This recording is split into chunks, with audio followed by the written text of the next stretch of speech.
পবিত্র কোরআনে আল্লাহ পাক সে 23 জায়গায় নারীর কথা বলেছেন, 23 জায়গায় পুরুষের কথা বলেছেন।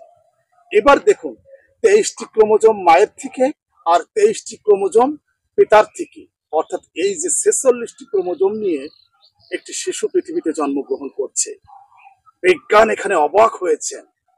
পবিত্র কোরআন আজ থেকে 1550, প্রায় 1500 অথবা 1550 বছর আগে আল্লাহ পাক হেরা গুহাতে নাজিল করেছিলেন। পরবর্তীতে ধীরে ধীরে 23 বছরে পবিত্র কোরআন নাজিল সম্পূর্ণ হয়েছিল। সেই কোরআনে আল্লাহ পাক 46টি ক্রোমোজোম নিয়ে যে মানব শিশু পৃথিবীতে জন্মগ্রহণ করবে সেটা উল্লেখ করেছেন।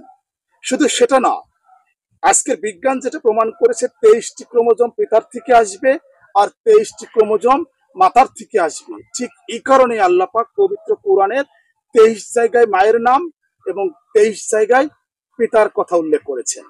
কি আপনার কাছে ব্যাপারটা অদ্ভুত বলে মনে হচ্ছে না?